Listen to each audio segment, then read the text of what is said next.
Hey, this is Billy Mack. We're coming to you from Dun Benson MotorSports here in Dunn, North Carolina. The grand opening of this beautiful garage Taj Mahal race shop.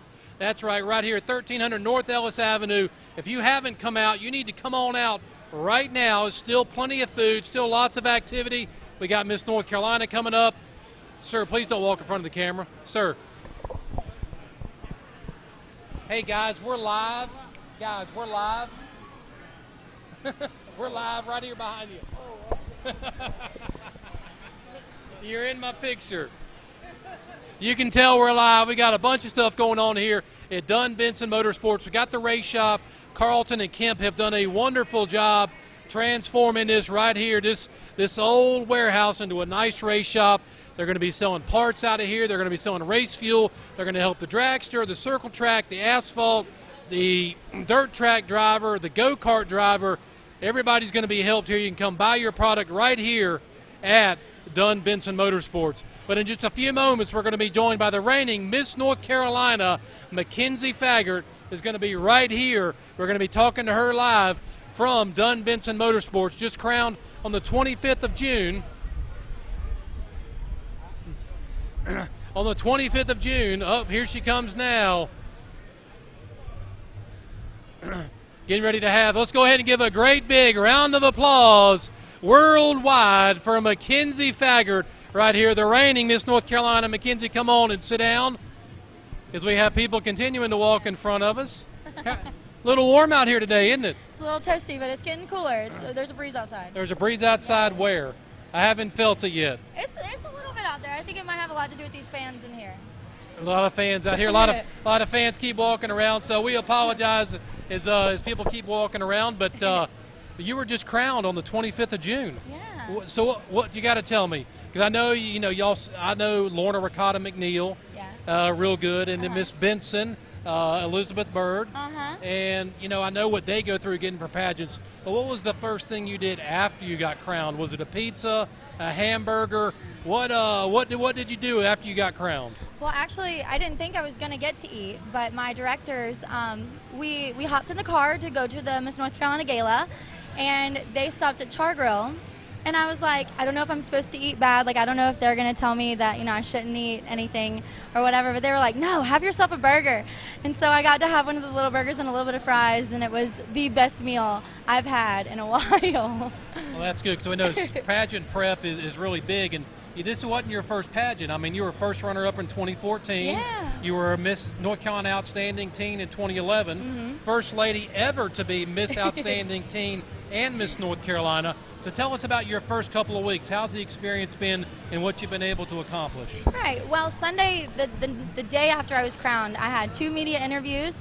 I had about a 3-hour meeting with my committee and started signing some paperwork and the contract.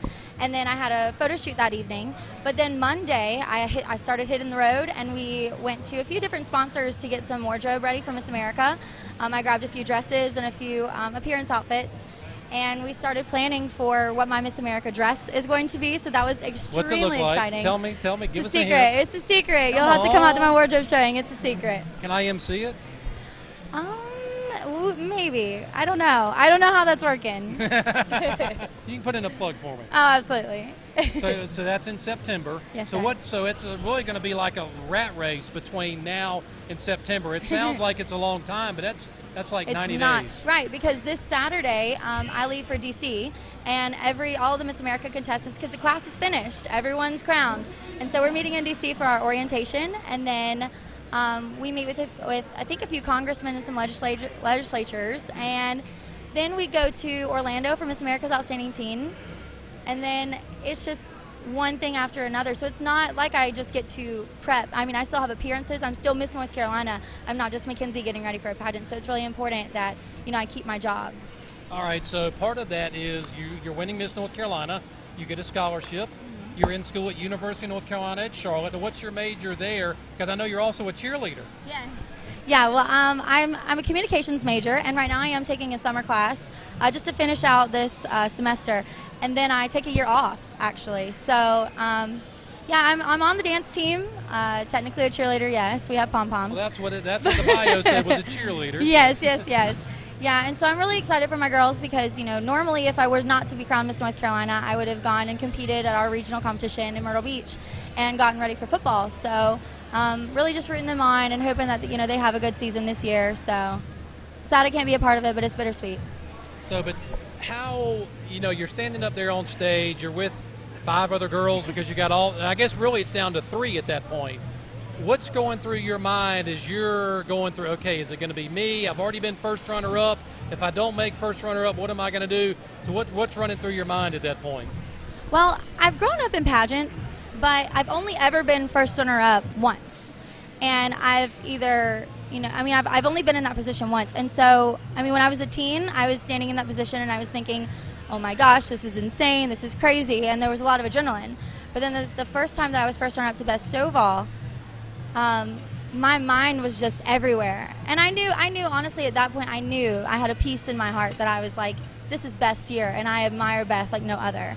And then standing there again for the third time I've ever stood in that type of position, hand in hand with a girl, me and Mallory were just standing there like, this feels like it is taking a year. And they were announcing that, Miss North Carolina gets a car from Dun Benson Ford, and that we get an apartment, and they were just going through the list of a few different sponsors that Miss North Carolina was getting. And we were just like, why is this taking so long? Because we were just ready to hear Miss So-and-so. And so, we just stood there and I just looked at her and I prayed, and I was just like, let it be who it needs to be, because ultimately it's not in your hands. And so that's the only thing that was really running through my mind is, why was this taking so long? And can I just know? Right. Can I just know already? Now, one of the cool things you get to do is tomorrow night we're going to be at the historic Fayetteville Motor Speedway. Yes. And you were just told this right when we were standing right over here talking to Wayne. You were like, I get to say that. So tell the folks out there, you're the Grand Marshal tomorrow night. I know. I'm really excited. I get to say, gentlemen, start your engines, and that's super exciting to me because I am a racing girl. I grew up at the racetrack because my dad and brother are racers. From Concord. Yes, and so with my dad starting in NASCAR and then my brother and dad doing legend cars, I love races. And so the fact that this is one of my first appearances as Miss North Carolina is really exciting. And so he said something about checkered flags, and I'm like, yes, give those to me and I'll wave them. And so I'm just really excited because it's so near and dear to my heart, and I've never been to this racetrack, and I've never been to a dirt race, so this will be my first one. Let me give you one tip. Okay. Don't wear white. I know. I'm a little nervous on what to wear. Don't wear white at the dirt track. We're going to be at Fayetteville Motor Speedway tomorrow night for the Wayne Gray Memorial. Lucas Oil, some of the biggest names in all of dirt track racing are going to be there. Now, your platform was SAFE. Yes. Explain to the people what SAFE is and how they can help you with your platform. Well, the SAFE project is an acronym, and so SAFE stands for Support, Accept, Forgive, and Evolve. My senior year of high school, I was bullied really bad, and it was really severe to me, and it really created a turning point in my life that I really didn't think that I would ever have to experience. I just thought that it was something that was really only ever in movies, And so whenever I started the SAFE project, I really focused mainly on anti-bullying and really promoting, the hardships that girls go through, girls and boys. But then this past year I started reflecting on it, and I started thinking about what the message was that I was telling the kids. And realistically, what the SAFE project does is it focuses on the recovery process. And so that is what it does now, is it focuses on recovering and finding your safe places when you're going through hardships, and identifying those people or that place or that thing, whether it's a hobby or a sport or an art that you go to feel like you fit in and to feel like that is for you, where you feel most comfortable. And so that's what I do, is I encourage people to find their safe places. And of course, I share my story of being bullied, and I tell them, that's not the end. There's so much more life to live. And so, you really have to just take everything with a grain of salt and realize that there's a bigger picture to everything, and that every bad can be transformed into a good. And that's exactly what I did, and that's what I teach. And so if you got a website, where can people go? How can they sign up to help? Well, do you have mentors? Are you looking for mentors and things like that? Absolutely. I love getting people involved because I am the type of person that likes a platform that is not about myself, it's about everybody else. And so I really enjoy getting messages from people about my platform because it helps me really talk to people. Well, Where's the best place for them to get you? Well, they can follow me on my Miss North Carolina Instagram account. It's Miss America NC, and you can follow me on there, and I post a lot. But it's brand new, so it really doesn't have a lot of what I've already done because my personal accounts were closed because Miss America is in charge of my social media. And so that's why you won't see much of it, but I'm trying my best to keep promoting it. So Miss America NC on Instagram. Yes, so if sir. you want to be a part of helping her find a safe place, anti-bullying, just really helping people reach their potential, go there, check her out. Come out to Fayetteville Motor Speedway tomorrow night. Come out to Fayetteville Motor Speedway tomorrow night. See her in Victory Lane. You're going to be there taking pictures, doing autographs. Absolutely. I mean, we should do a selfie right now. Yes, we should. I don't know what happened to my camera. Well, my Can I phone's get my sitting right camera? there. Can I get my phone? We're going to take a selfie right now. We're going to take a selfie right now while we're on the air. Because what's cooler than to be on the air streaming live than to take a selfie? So here we go. We're going to take a selfie. We're going to get it on her Instagram account. Yes. My helper didn't even turn it around for me. There we go. All right, Miss North Carolina, McKenzie Faggart, thank you for coming. Look forward to seeing you tomorrow night. We're going to interview you again tomorrow night while we're in Victory Lane. Absolutely. Because you get to be in Victory Lane tomorrow night. Yeah, I'm really excited. But again, don't wear white. I'll try not to. Try not to. Any parting words before you take off? You don't have to leave. They just told me they wanted to get Earl in here. And I was like, Earl who? Well, my Miss America journey is coming up. And so I hope that you guys can follow my journey to Miss America. But also, when I return home, I still am Miss North Carolina, and that's super important to me because I am a hometown girl, and I love, representing this state, and my hometown is Concord, Charlotte area, and being here in Raleigh. So. Well, anytime we can help you with Pack Power Media, we would love to. If you need help doing video work, we're available for you. You don't hesitate to pick up the phone. The only way we can help you is if you don't call. Okay, I will. And then if you want to see a picture of her in a dragster, you need to go to Pack Power Media on Facebook because we're going to have that picture posted where we put her in a dragster. She looked ready to go. I was ready. Now, you come from a racing family. Yes, and I love drag races, and I never really get to go because nobody in my family really races drag cars. So that was interesting. I've never sat in a drag car, so that was fun. I liked it. We're going to get you a Gallant Motorsports part. That was the car that was out there. Gallant's an acronym. Really? Yeah, get a load of this. It's exactly what Gallant stands for, is get a load of this. You didn't know that? No, I didn't know that. I'm not pulling your leg. I was about to say, are you kidding? I will make up a lot of stuff, but that I did not make up. So they're in the concrete business. That's where they made all their money, and so get a load of this. That's actually really clever. I like it. I like that. I like it. So, well, cool. Well, thank you for stopping in. We'll see you tomorrow night, Fayetteville Motor Speedway. She is the mistress of ceremonies. She's going to say, gentlemen, start your engine. She's going to be in Victory Lane. She's going to be waving the flag. You're just going to be all over the Speedway. So if you want to see McKenzie Faggart, because we talked about that earlier, we don't want to mispronounce that. It's okay. If you want to see Miss North Carolina, you can also just come on out here. If you're in the area, you're going to be around for a little while longer. Yeah. Now, what's your Fusion look like? Because you get a Dun Benson Ford Fusion. Yes, have you gotten and it is yet? white. No, but it's sitting out there. It's pearly clean white right now. I can't promise it's going to stay that way, but it's white. It will not be tomorrow night if you No, drive it. oh no. And my dad's going to have a fit because he's a freak about clean cars. But yeah, it says the official sponsor of Miss North Carolina on the top, and I really like that. I didn't know it was going to say that, but I like it. It looks really nice. Well, very good. Well, we wish you the best of luck. We look forward to following you over the next 90 days. And it's still in Atlantic City. Yes. Still in Atlantic, so we will look forward to seeing you on the boardwalk. Thank you. And following your progression to hopefully Miss America. Yeah, thank you very much. All right, thanks for stopping in. Thank you. Miss North Carolina, McKenzie Faggart right here. We're waiting for Earl Pearson Jr., I think, is going to be our next contestant. No, we are not. Oh, okay. I just want to take a selfie. We are not getting Earl Pearson. You want to take a selfie with me? One selfie. One selfie. We're going to take another selfie here as we're getting ready to change gears and go do a little bit of racing.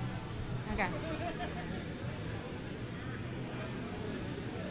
Okay. All right, so that's Instagram. Thank Miss you. America NC is where you can go find that. Thanks very much for Thank hanging you out. very much. We'll see you later. Thank you. Miss North Carolina, McKenzie Faggart, just just crowned on February 26th, June 26th. Sorry, we hope that did not. We hope we're still streaming live. As my little technical issue over there. So I have no prep. I have no idea who's coming over. They're just feeding me, folks. So tell everybody who you are, man. Hi, I'm Rick Schwallie. I'm with the Lucas Oil Late Model Series. I'm the series director, and we're the ones that put on the shows. We're putting on tomorrow night's show at Fayetteville. And so have you been out and inspected the track so far? Have you been out there today? I haven't been there today yet. Are you trusting Jim? I'm trusting Jim. We have a lot of faith in him. Why are you trusting Jim? Not sure yet. So tell us, man, y'all, I mean, it's incredible what you guys do, because you're going to be in Fayetteville tomorrow night. You're here at Dun Benson MotorSports tonight. You're going to be in Fayetteville tomorrow night. Then you go to Cherokee Speedway, I believe. Yes, sir. How many shows a year do you guys put on? We do 53 shows a year. They're all over the United States. We start off at the Speed Weeks in Georgia and South Georgia at Golden Isle Speedway. And then we go all the way till mid-October at Portsmouth Raceway Park as our finale, and it's $100,000 to win that of a race. And we do 53 events, and that's about 80 days on the road that we spend trucking up and down the road. We have both our trucks are sitting here. I drive one of those trucks. I drive every mile. You do it all. Do you cook too? I'm the head floor sweeper. I'm everything here.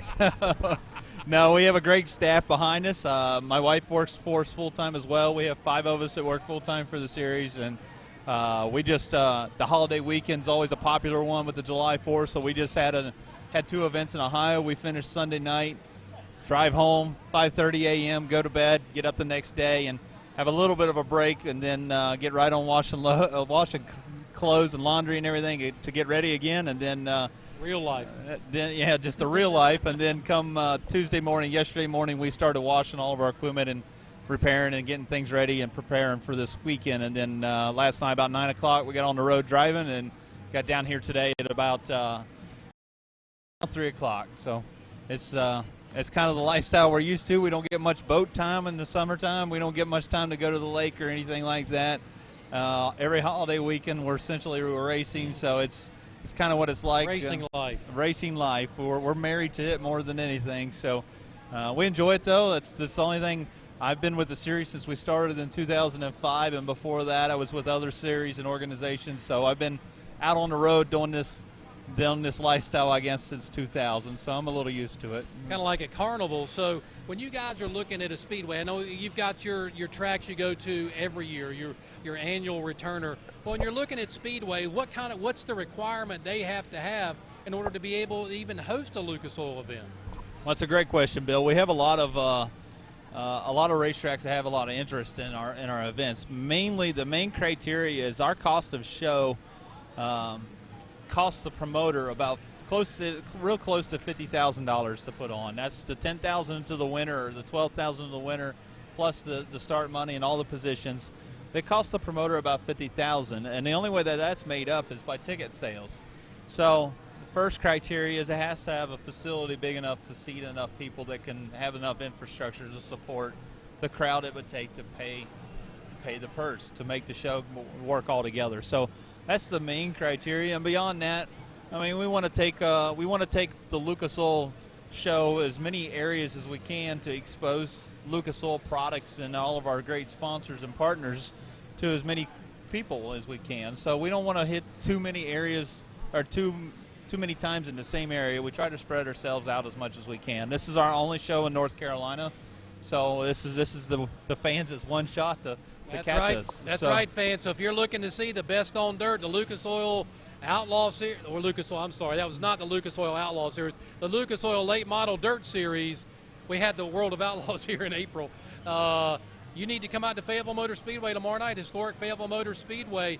Now, when the fans come out, if they're new to dirt track racing, they're like, I've only seen asphalt racing. Well, folks, asphalt's how you get to the track. What can they expect tomorrow night when they come out to Fayetteville That's a great Motor Speedway? question right there, because this is what I'm probably truly most proud of. This is what got me involved in it. It is an awesome form of entertainment. We have the best of the best following our tour. So no matter if you've been to Fayetteville but once before this season or any other time this season, most of those same great guys that you might have seen before are going to be here. But in town tomorrow night are the best guys that you could possibly see. So they are the all-stars of our sport. And to bring them to Fayetteville and allow you to see them, you only get one opportunity a year. So this is the time to come. Our type of cars, they're radical. The bodies are real big on them. and they sling dirt and they get elbow to elbow with it. So it's a lot of fun for a lot of first-time viewers. As I told Miss North Carolina, I was like, I'll give you one tip about coming to the racetrack: don't wear white. But last year, man, Jonathan Davenport just had the dream season. I mean, you name a race, a big race, he won it. It's over $600,000 in points. Is that good for the series? Is that bad for the series? I mean, it's good. It brings a lot of attention. But I know you guys probably like a little bit of parity. You like a lot of winners going to victory lane so that it kind of spreads the wealth a little bit. It does. I mean, we want to spread the wealth as much as you can, but at the same time, it's whoever goes out and performs. That's what it boils down to. So Jonathan performed very well last year, had a killer year. He probably had a bigger piece of the pie than what every other racer would have liked to have seen, but that kudos to them. That's what they done. So that's to us at the end of the day, that stuff doesn't really matter. Who wins the races? That's who won the race. As long as they're legal. Yeah, as long as they're legal, that's who won the race. So that part of it doesn't much matter. But no, he had a fantastic year. They've started off their year really great and cooled off a little bit here as of late. And in fact, this past weekend, Scott Bloomquist took over our points lead. So we have a kind of a little rivalry thing that's built into our series that our points leader carries an orange spoiler. So Davenport's held that thing pretty long now. Wow. So, okay. So this weekend, I would expect to see. I hope Scott and them. They've had a hard time getting to the track on time. So if they don't show up with an orange spoiler, as long as they show up on time, that would be the first start. So. Say it isn't so. Say Bloomer's not late. Yeah, just say that. So if you don't have the orange spoiler, okay. But hopefully they've had the time to put that on, and we give it to him the other night at the racetrack after he'd taken over the points lead. So that part's pretty cool. We've been doing that thing for 4 years, Bill, and this is the first time that Bloomquist has had it. So this is the first time he's taken the points lead to be able to carry the spoiler. So that's a pretty cool little nugget of news. Now you guys are coming in. How many cars are going to start tomorrow night? How many cars are going to attempt to qualify in Fayetteville tomorrow night? I would expect about 30 cars, super late models tomorrow night, and then we'll probably we'll have 24 to start the main event. So we'll start off with standard type of show. We'll have hot laps where they get just some heat up under the motors and feel for things, and then we go into our time trials. We'll have heat races that transfer the top guys into the main event, probably a last chance race, and then our main event. Last year we had weather that was all on top of us, so we kind of just rushed things along really fast, and hopefully we don't have to do that tomorrow night. Now you guys, you said 53 events, you're on the road 37, 38 weeks out of the year. What's the hardest thing about going to a new track every night being somewhere different? I'm actually pretty numb to all that. That part doesn't bother me. To me, the hardest part of our whole lifestyle, what we do is our family life. I have a 5-year-old daughter, and she's at home, and she spends a lot of times with the grand folks, and that's the hardest part on us. Is that my wife does it full time as well, so we're both. This is our full-time job. So you wouldn't take your kid to work with you. You wouldn't think so.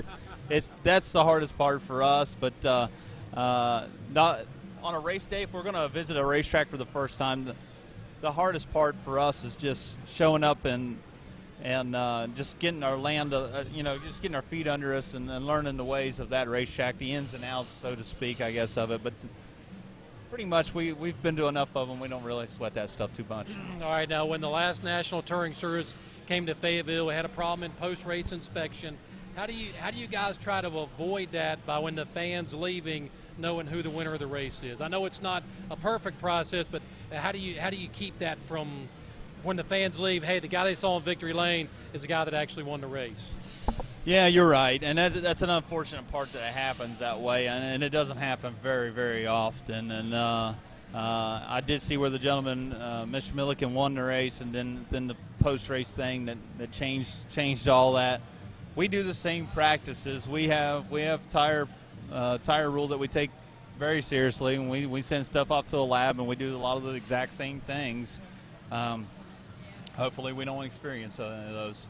Most of the time, they all. I mean, I feel confident that they're racing on the up and up. So hopefully we don't have that to deal with this weekend. All right. So Rick Swan, National Touring Director. Not only is he the race director, he's the truck driver. He might even cook you a meal. We're definitely going to see him tomorrow night in Victory Lane with Miss North Carolina, who preceded you here in this chair. Did I upstage her? I don't know. I don't think she's upstageable, man. She's pretty stout.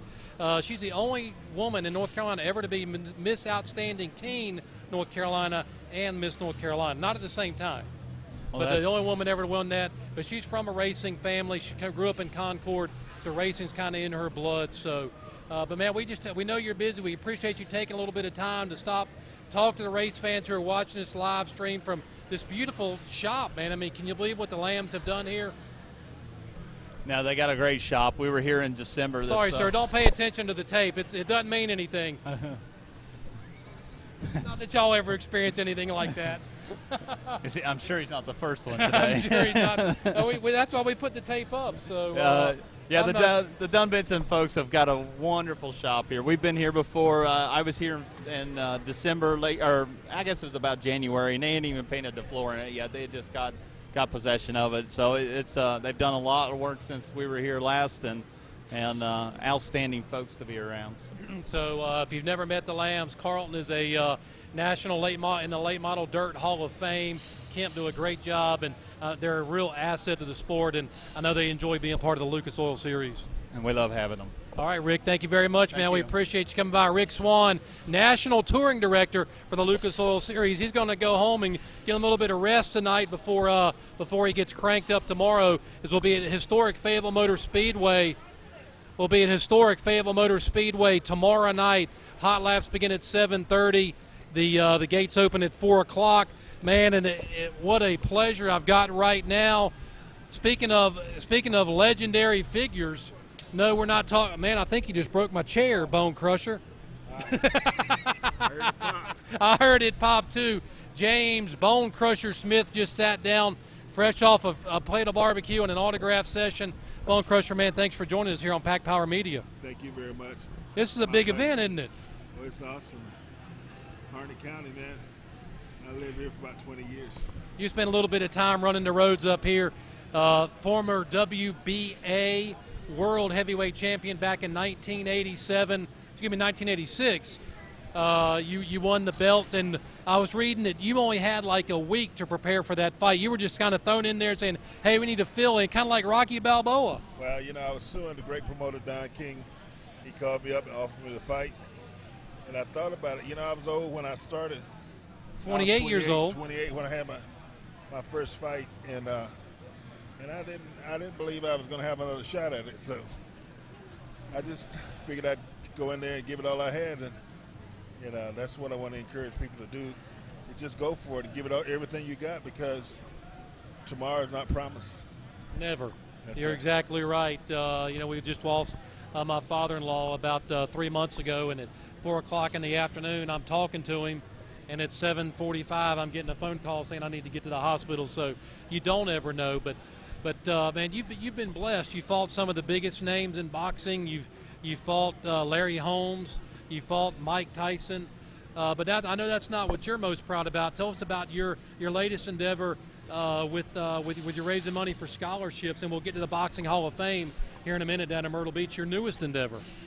Absolutely. We do fundraisers. I got a golf event coming up in Clinton, North Carolina, Timberlake Golf Course in November the 5th. And then we're going to do a fundraiser. We're going to do a cruise to the Bahamas the 27th of November. And we're going to have another induction March, the first weekend in March, down in Myrtle Beach. Tell us about that. We were talking about it last year. You did induct the inaugural class. Now, is it the South Carolina Boxing Hall of Fame, or tell us about World Boxing Hall of Fame? It's in Myrtle Beach, South Carolina. You had your inaugural event in March. Tell us about that. Well, I wanted to start out with the people from North Carolina, the champions, and there was a referee, world-renowned referee, and an announcer, but the champions really from North Carolina, and I want to start out with them and let them be ambassadors and help me spread the word. In 2017, we'll mark the 30th anniversary of Smith Tyson, and so we want to invite Mike and Larry and some of those guys that I fought, champions that I fought in the Myrtle Beach, and we'd love to do a book called Boxing Legends Hall of Fame, and really I think this is big enough we should try to do a movie. I'd love to do a movie about my life and how we created Boxing Legends Hall of Fame and get some of the legends involved. Most people don't know that Bonecrusher is still, I believe, the only heavyweight champion that has a college degree. Well, I think the Klitschko brothers, you know, Okay. college degree. Well, they weren't from America. That's right. The only American heavyweight champion ever to have a college degree, man. But you know, you did get a late start. You didn't fight till you were 28. You spent some time in the Army. You spent some time as a police officer, I believe, before corrections officer. Thank you for correcting me, officer. Yeah. What made you want to get into boxing? What drew you to that? You know, I heard about the money, and then I want to be part of history. And it was late when I started, and I was at college. I was at Schwallie University in Raleigh, and over my shoulder, I heard they had the boxing on TV, and I think Muhammad Ali was. He said something like, "I am the greatest," you know, and I started doing what else. I said, you know, as far as I know, he hasn't graduated from college, and somehow or another I could start get my degree, and somehow or another I could start boxing, and somehow or another, if I could become heavyweight champion of the world, I could become the first college graduate to become heavyweight champion of the world. So really, the way I did that was kind of like what is, you know, and it's amazing. It took a lot of hard work and a lot of breaks, and God just blessed me and put me in this situation, and I took advantage of the situation. And that's what you got to do, folks. It's not about the forks. It's not about what happened to me. It's what you made of it when you got knocked down. Because what I always learned is when I got knocked down, I need to pick something up. Because it's a whole lot easier to learn when you get knocked down. But tell us about your fight career. You know, we talked about Larry Holmes. We talked about Tyson. Who was the toughest you ever had to face? My ex-wife. What'd she weigh in at? She's a little lady, but she was tough, man. So the ex-wife, but you know, seriously, you know, you some people say you had Larry Holmes beat. I mean, you fought Mike Tyson. You buckled his knees in the 12th round. I saw it. Yeah, and Tyson was probably the toughest guy. He was young, real young. 13 years difference in age. I think he was 20 and I was 33. And he was so short. I mean, it's quick. And I was amazed how quick he was and hard to hit. So he created and then he had a reputation. I mean, the media had really pumped him up and made him bigger than what he was. He fought 90 seconds. He was fighting a long time at that point. Yeah, that's I mean, right. people were paying for tickets, and I was like, why? He's only going to fight about 90 seconds. Yeah, that's right. But we're here tonight. We're here at the Lambs Race Shop, Dun Benson MotorSports. Tell us about your relationship with them and what draws you to these kind of events. Well, you know, when I was living in Harnett County, I bought my vehicles from them, and I met them many years ago, and they've been good people, good business people, and I still do business with them. Yeah, Carlton and Kemp, you know, we talked earlier about Carlton being in the late model dirt Hall of Fame. I mean, they've had, you know, their association with Richard Petty. You know, you look at the drivers that have driven under the Dun Benson Ford flag, and it's a who's who of race car drivers. Absolutely, they're great people, great business people. So we got March. We've got coming up. We've got the second induction class for the World Boxing Hall of Fame in Myrtle Beach. Have you got a website? Boxing Legends Hall of Fame. BoxingLegendsHallOfFame.com. So if you're interested, I'm sure tickets haven't gone on sale yet, but keep going there. Keep up to date with that. We're gonna be getting Bonecrusher involved with some folks about making the movie, so we might need some extras. Absolutely. I've never boxed, but I don't want to be I'm no dummy either, folks. I mean, this is a pretty face here. I don't want to mess up. Don't want to mess up at all. But we know you're getting ready to take off. So as you're going, the folks who are watching this live stream out there, what can you tell them about not giving up and chasing your dreams?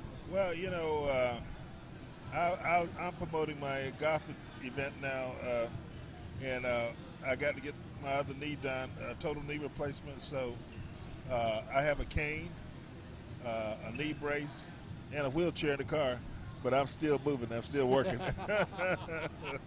Well, that's great, Yeah. Bonecrusher, man. We appreciate you taking time to stop by to talk to us.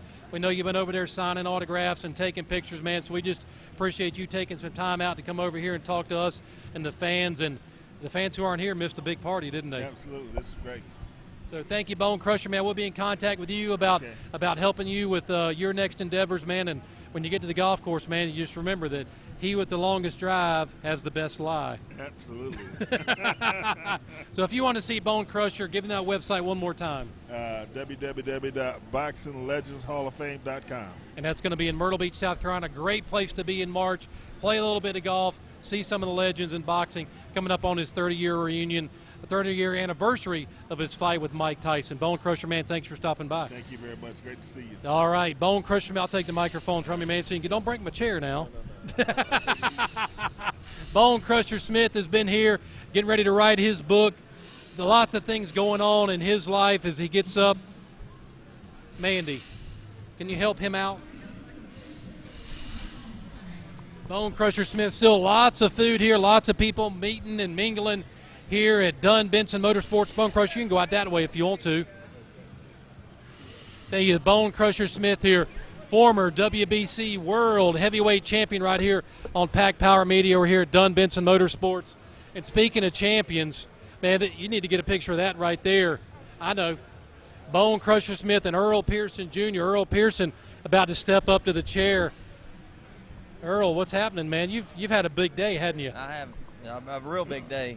A lot of hot and sweaty moments, but anyway, yeah, I went down to the hospital today, enjoyed that. Now we're back here at Dun Benson MotorSports, and a lot of people and fans and just people I haven't seen in quite some time, but enjoyed it. Like I say, it's hot, but enjoyed all the people coming out, having some good food, and just enjoying themselves. Did you get your plate of barbecue?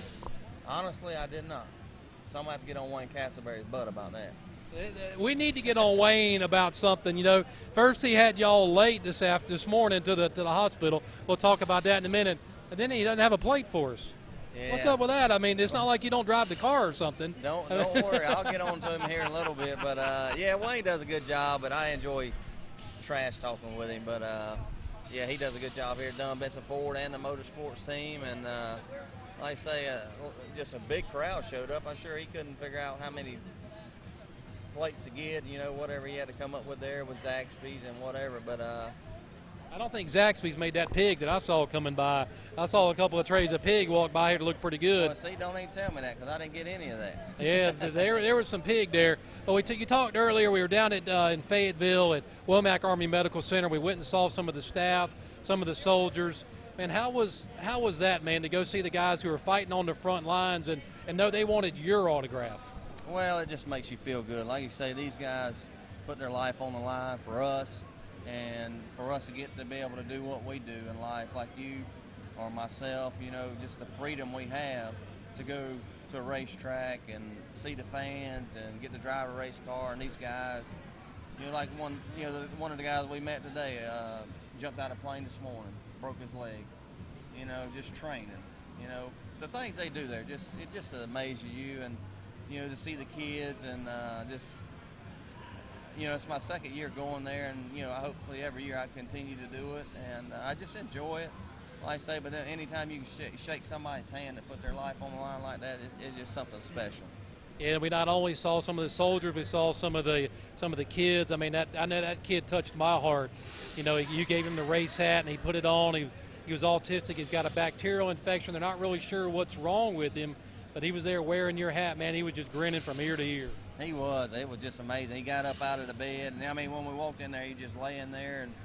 And he put a smile on his face, got up out of bed, and started walking around with that hat on. I mean, it just don't make your day. It makes your year, you know, just make somebody smile that way, you know. And Eric, you know, was right there, Almirola and, you know, Wayne and yourself. And, you know, it's just a special deal.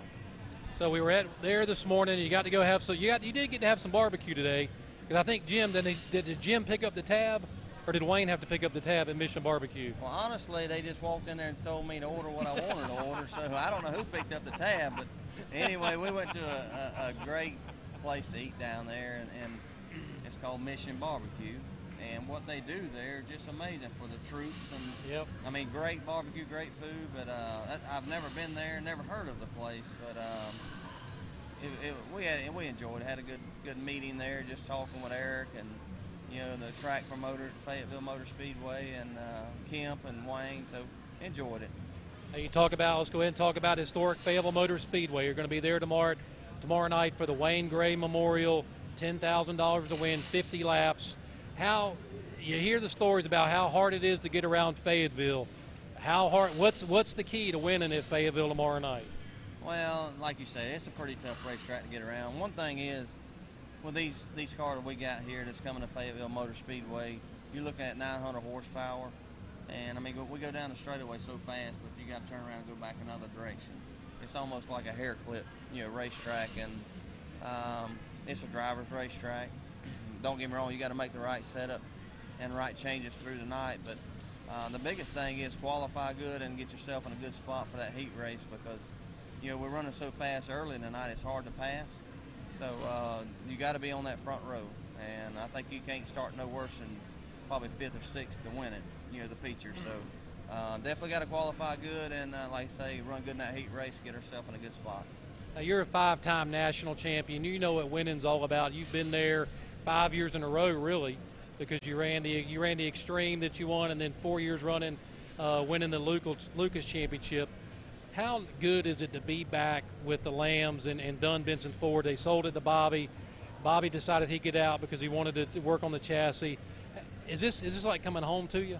Well, it is, and like, even before I went from here to Bobby's, Carlton and Kemp Lamb, they gave me a great opportunity from, I think, 2000 to 2006. And then I got involved with Bobby Labonte, a great guy, a good guy as far as an owner, because he races. He understands when something happens, you go on to the next race. But, to come back to the Dun Benson MotorSports team with Carlton and Kemp and, the wives they got and just everybody involved at the dealership, everybody's behind us 100%.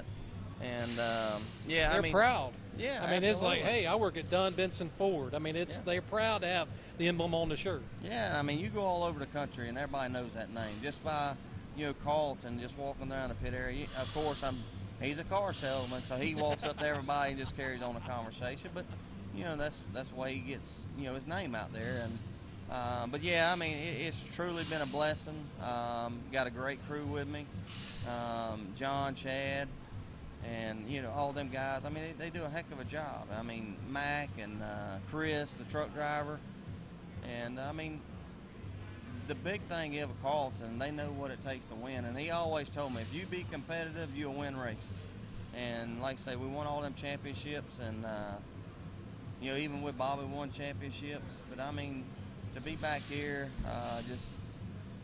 I like it because they're true racers. They love it. They love it. They love dirt racing, and you can see just look at the people that turn out here, and all the hands you shake, and even other dirt. Wayne Gray Jr. We were just talking to him just a minute ago, and just people like that just make it all that much more special. Now, 2016 started out kind of rough for you. You're currently sitting 10 in points. What was it like when you had struggled down in Georgia and Florida, that didn't take that week off and then make the decision to, season's just started and all of a sudden you're going to change chassis? What kind of, I hear about, okay, you change chassis. What's that really like for you as a driver that, man, we spent all off-season prepping and now we're changing and we're not but 2 weeks into the season? Well, it does. I mean, like you said, at the end of the year last year, we felt like we was gaining on it, getting better, go through the off-season, work hard. The guys done an outstanding job through the season. I mean, off-season, to put a couple new cars together, and we go down there and we struggle. We struggle bad, and it wasn't really just us. There was a couple other teams that struggled bad on the same chassis. And we just made a decision, and we went to the guy that built that chassis, and we didn't burn no bridge because you may have to go back there one day. And so, like I said, we didn't burn no bridge, and we made a decision to go to Longhorn Chassis, which is Bobby Labonte.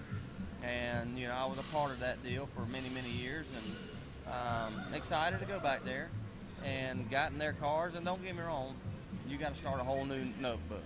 Yeah, I mean, the old notebook's gone. Yeah, you got to kind of throw it to the side. But John and the guys, they work hard at it. And, so far so good, but don't get me wrong, we're still learning. Got a lot to learn. And, we're sitting 10th in points. Yeah, that's a disappointment to us. But the way you look at things, you can't worry about that. You just got to go to the next race, do the best you can, and try to get better and better and better. And if you finish in the top 5, the points will come. So that's the way I kind of look at it. And if we have a bad night, yeah, everybody's upset, but you move on. That race is There's going to be a over race the next night. Exactly. There's nothing you can do about running bad that night, so you just worry about the next day. And so that's the way I kind of look at things. And you know, with the crew guys and Carlton, they all on the same page with me, and we all work together. Like I say, don't get me wrong, we have our meetings. You know, Carlton gets us in there and gets us straightened out. But but anyway, yeah. Like I say, you got to listen to the guy. He's been in it for many, many years. I don't know how long. He's a Hall of Famer. Yeah, and look at all the drivers he's had. You know, he's been through it. So, yeah, we listen. When he talks, we definitely listen, and he got a lot of good ideas. So you're on the 53 events, 36, 37 weeks. Does that leave any time for hunting? Well, not as much as you want. Not much as I want to, but, yeah, you know, I love the dog hunt. We go to South Georgia, and I go with my son Trey and stepson Bradley, and we go over there and hunt every weekend, which starts in late October. And I enjoy it. You know, I really don't ever pull my gun out to shoot anything. I just love to listen to dogs run, and I love that. But meanwhile, you know, when I get some other time, I go out in the Midwest and go to Lucas Oil Ranch and hunt out there for a week. And you know, that's when I get my guns out, because that's when the big boys are. So when is that trip, so we can come and video Yeah. video you shooting the 18-pointer? I'll just say it's sometime in November. And we deer hunt around here. We love to still hunt, and man, I love just to get up there and just in the peace and quiet, you know, because you got to be still. And you've been around me today. You know, I ain't stopped all day. You know, so that forces me to stop and just appreciate and wait for that buck to walk out here, because wait for him to make that mistake, kind of like you're waiting for the guy in front of you to make the mistake so you can get around him. Yeah, people don't realize. I know a lot of people that do hunt and the people that don't, but you go out there, like you said, sit in that tree from the morning hours, you know, in the afternoon hours, and I mean, you can just relax, and, you know, that's when I do my best thinking. You know, just sitting out there by yourself and enjoying it, and like I say, just waiting on that big trophy buck to walk by. But, you know, and another thing my family always kid me about, but I love to cut grass. And that's when I really can do some thinking. I get out there and just start cutting for hours and hours, and I'll be thinking all kind of crazy things. But, yeah, I enjoy hunting. I absolutely do. Yeah, I mean, to me, there's nothing better than watching the sun come up. It's foggy. The fog is lifting. Was that a deer? Yeah. You know, was that nope, that was just something. We got some, I think they're bringing a race car in behind us, but being able to sit and watch that sun come up, and just a little bit of light over the horizon, and the sun's there, man. I mean, that's what it's all about. Yeah. It makes you appreciate things. It does, like I say, just to get out there. It might be freezing cold, whatever. You might be shaking a little bit when that deer walks out, and you forget all that. I mean, it's just, I don't know, it's just a special feeling, and I love it. I love it. My family loves it. They love the race, but like I say, when we ain't racing, we're hunting. There you go. Now let's talk about a little bit racing tomorrow night. We're going to be at Fayetteville for the Wayne Gray Memorial. What do you got to do to win, man? How do you keep up with the changes, especially in the heat like this? How do you keep up with the changes that track's going to go through? Well, the thing of it is anybody that's coming there tomorrow, we're looking at almost 100-degree weather, and we don't race in that very much. So how hot's it going to be in the car? Well, you might look in the 120s at least, maybe even hotter. It depends on what time we start. Some might sit around 7 o'clock. You know, hopefully they'll let the sun get down before we really get on the racetrack. But anyway, like I say, it's going to be so hot, I don't know if they can get enough water into the racetrack. So that all remains to be seen. But I'm sure the guys there at the Fayetteville Motor Speedway, they'll do an outstanding job, do the best they can, put it that way. There's no promoter out there can handle this kind of heat and putting water on the racetrack. Even as much rain as we've had. 'Cause we've had rain, and as we're looking out the shop here, I can see it looks like there's some rain clouds south of us. But when the track gets that dry, what do you do? Well, there's nothing the promoter can do. There ain't no doubt it'll get dusty and probably single file. But like I said, there's nothing he can do. But hopefully, like I said, he can get some water in there, and maybe if he have to pause, you know, kind of through halfway through the night and put some more water on there, he may have to do that. So I don't know how many classes he's actually going to run tomorrow. Somebody said 5, so he may have to stop a couple of times and put water on the racetrack. So just have to wait and see what goes on. All right, how cool would it be to go to Victory Lane this close to the home base? Well, that would be special because, you know, of course, Dun Benson Ford, all the people there, and all the people we met today, all the military families that may be coming out, and you know, it'd be huge, not just for me, but for the team, especially for Carlton and Kemp and Dun Benson Ford being this close to Fayetteville. And, you know, they're tied in with that racetrack for many, many years, so but definitely be special. But as far as Lucas Oil and, you know, all them people, it'd be special for us. That'd be our first winner of the year, and to do it right here in their backyard, it'd be huge. Kind of like winning in Michigan for the guys in Detroit. You know, everybody wants to win when you're on the NASCAR series in Michigan because Detroit's just right there. You're in the home base. So, right. Yeah.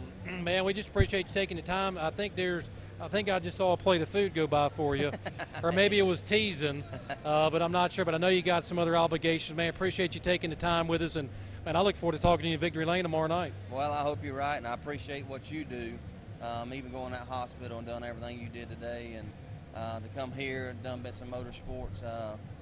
It takes everybody.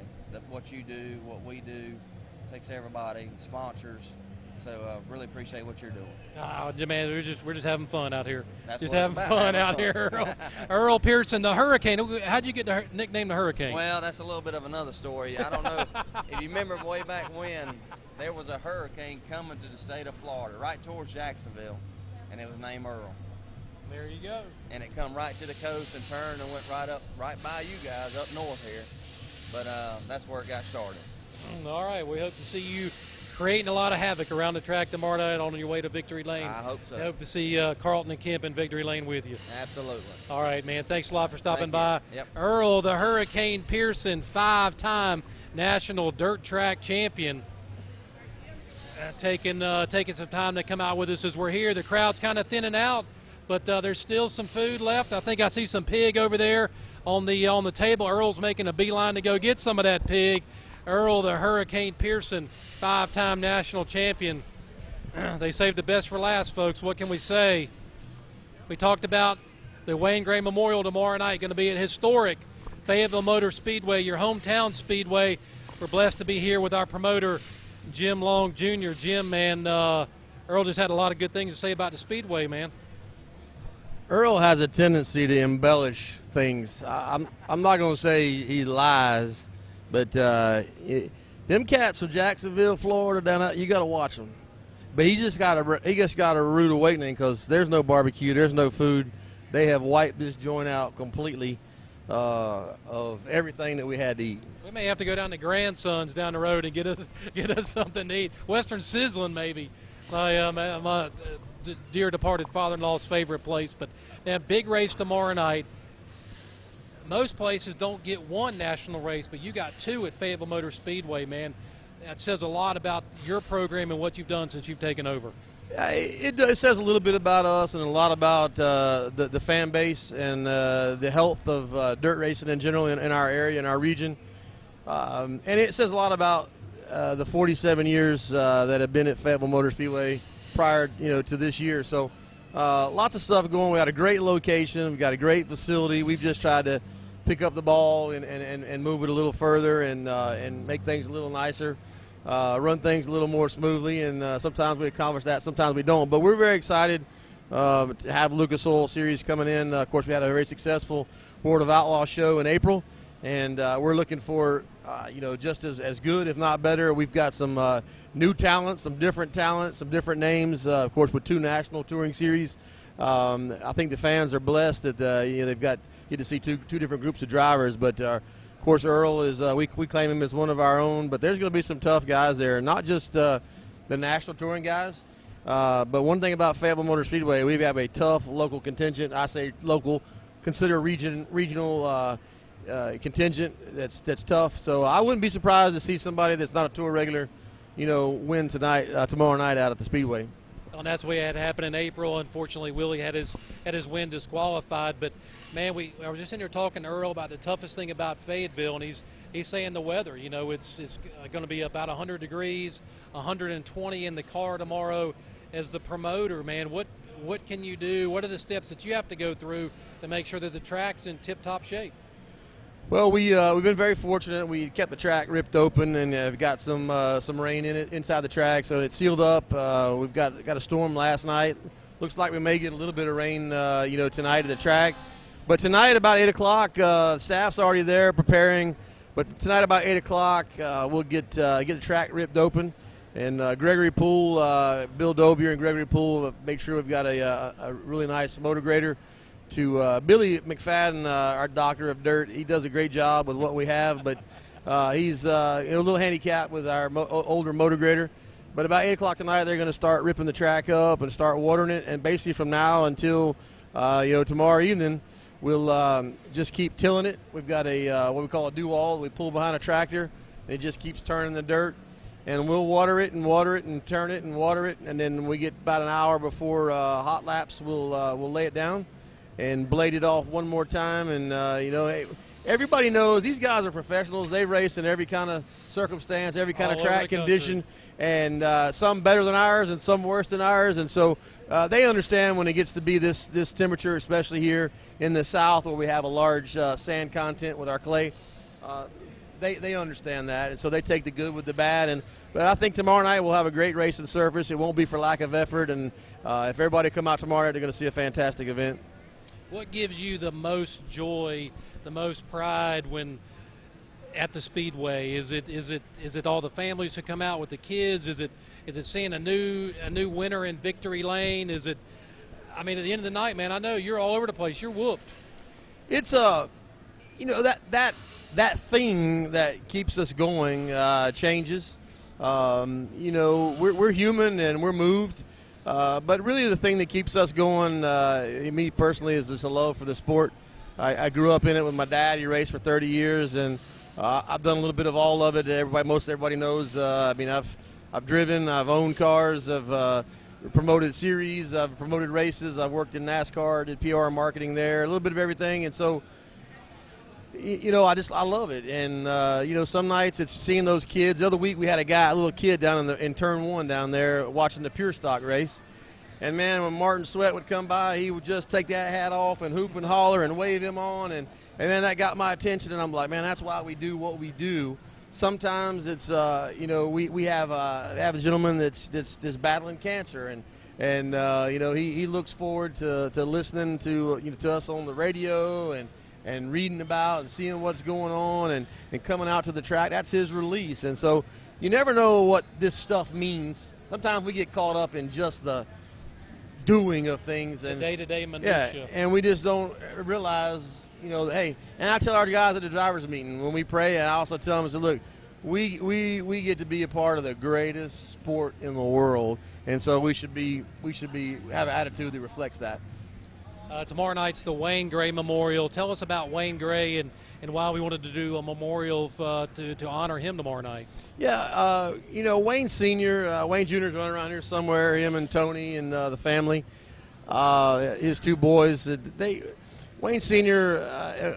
Owns a business here in town in Fayetteville and had sponsored cars for many years, drove it one time, and, of course, Tony and Wayne raced go-karts. And Wayne's been a racer, but Wayne Sr. helped a lot of people. And he and the Lambs had struck up a friendship many, many years ago. And so when we were fortunate enough to get word we were going to be able to get a Lucas race, of course it was just a fantastic, tremendous fit to have Dun Benson Ford as the title sponsor. And when we got to talking about it, they said, hey, we'd like to honor our great friend who we lost, Wayne Sr. And so that's how that came about. Wayne was a good man. He was a hard-working man, a man of faith. And we love the family to death. Wayne Jr. is also a friend of the Speedway, and so we're very fortunate, and we're excited to be able to honor him and have the family and friends come out tomorrow night and once again pay honor and tribute to him. Now tomorrow night, Thursday, July 7th at historic Fayetteville Motor Speedway, gates open at 4 o'clock. Hot lap start at 7:30. Tell us, not only are you going to have the Lucas Oil guys there, but you got a full slate of racing. Tell us about it. Tell everybody what they're going to see tomorrow night when they come out to their hometown Speedway. Well, they're going to get to see, first of all, they're going to get to see, some of the greatest staff that around. But we just have a tremendous staff. They're friendly. They're helpful, and they're going to see some really good food. bologna sandwiches, fried bologna sandwiches that you can't get anywhere else.